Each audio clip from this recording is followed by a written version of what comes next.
November 21st, 2024, Daily Bread. 1 Kings chapter 2, verse 1 through 12, key verse 3. Title, David's charge to Solomon. When the time drew near for David to die, he gave a charge to Solomon his son. I am about to go the way of all the earth, he said. So be strong, act like a man, and observe what the Lord your God requires.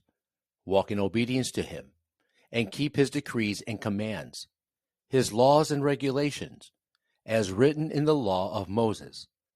Do this so that you may prosper in all that you do and wherever you go, and that the Lord may keep his promise to me.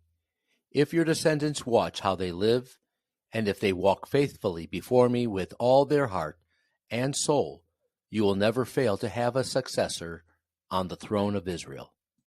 Now you know yourself what Joab, son of Zeruiah, did to me, what he did to the two commanders of Israel's armies, Abner, son of Ner, and Amasa, son of Jether.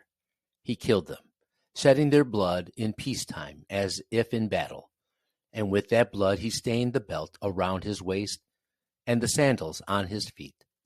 Deal with him according to your wisdom, but do not let his gray head go down to the grave in peace. But show kindness to the sons of Barzillai of Gilead, and let them be among those who eat at your table. They stood by me when I fled from your brother Absalom. And remember, you have with you Shimei, son of Gera, the Benjamite from Beram, who called down bitter curses on me the day I went to Maharim. When he came down to meet me at the Jordan, I swore to him by the Lord, I will not put you to death by the sword. But now, do not consider him innocent. You are a man of wisdom. You will know what to do to him.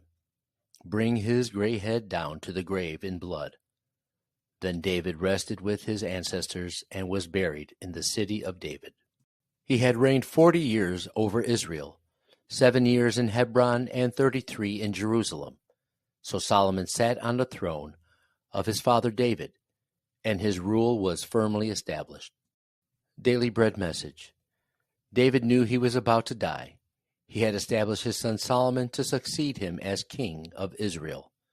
Now, just before his death, David gave 2 pieces of advice to his son: to fear and obey the Lord, and to firmly establish his kingship. His advice was both spiritual and practical. David told Solomon to be strong and act like a man. This meant do what the Lord requires of all his people, to walk in obedience to him and keep his commands, decrees, laws, and regulations. David promised if he and his descendants did these things, be faithful to the Lord with all their hearts and minds, Solomon would never fail to have a descendant on the throne. David also advised Solomon practically in dealing with others. He told him to be kind to Barzillai, who had been kind to him during Absalom's rebellion. But Solomon was to use wisdom in dealing with Joab and Shimei, who had acted deceitfully against David. They should be dealt with accordingly. As Christians, we are not to forget the kindness of others, but to the enemies of God, we should be clear and uncompromising. The Lord will deal with them in his judgment. Prayer. Father, please raise up leaders who may observe and obey your word. One word. Observe what the Lord requires.